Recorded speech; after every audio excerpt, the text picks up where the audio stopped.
Chapter 3. Mum had been a brilliant young lawyer, headhunted by a top London law firm while she was still at university. She'd taken the job on graduating, but it hadn't worked out for her. She'd hated living in London, with the aggressive crowds, the packed rush-hour tubes, the drunken winos with their bloodied faces. London is no place for a mouse to live. And after 4 years she'd decided to move to the country. She took a job at Everson's, the largest law firm in town, and that was where she'd met my dad. 8 years her senior and already a partner. After dating for little more than 6 months, he'd asked her to marry him.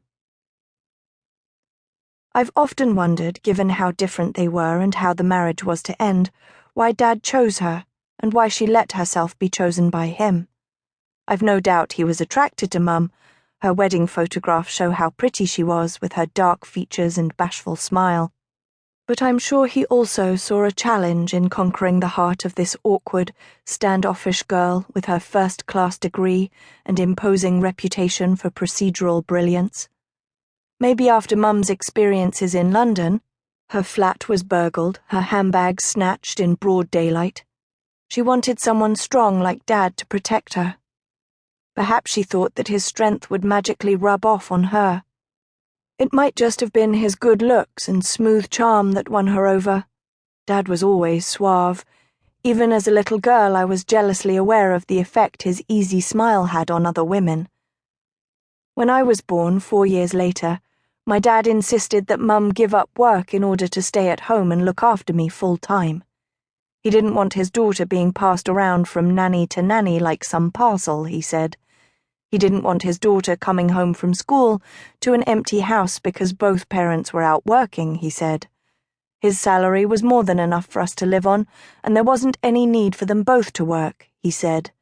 His insistence had nothing to do, of course, with the fact that Mum was on the verge of being made a partner herself.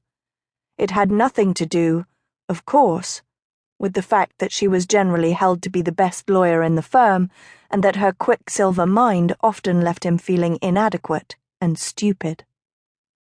Mum dutifully did what he wanted. He knew best, after all. He was older, he was a partner, he was a man.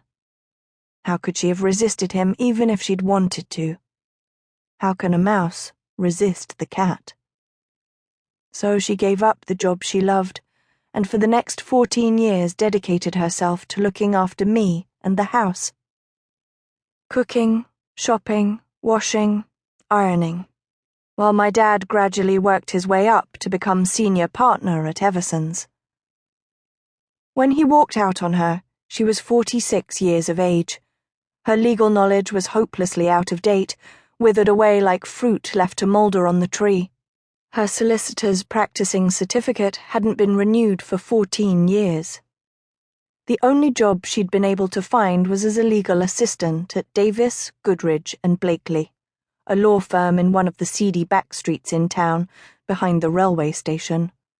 The partners used her long absence from the law as an excuse to offer her a laughable salary. "Take it or leave it," they said. And of course, she took it. She was given a desk in a small office that she shared with 2 of the secretaries, to make clear that she was seen as little more than another secretary, rather than as a qualified lawyer in her own right. But the partners quickly realized how competent she was, and were astonished at the speed with which she caught up on what she'd missed. Blakely, the sleazy crime partner, unloaded a shameful number of his clients onto her, and used her as a personal assistant and general dog's body.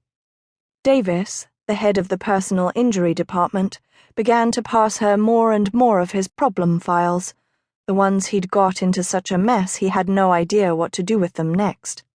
By the end of her first year, Mum was carrying some of the firm's most difficult cases and being paid less than the secretaries.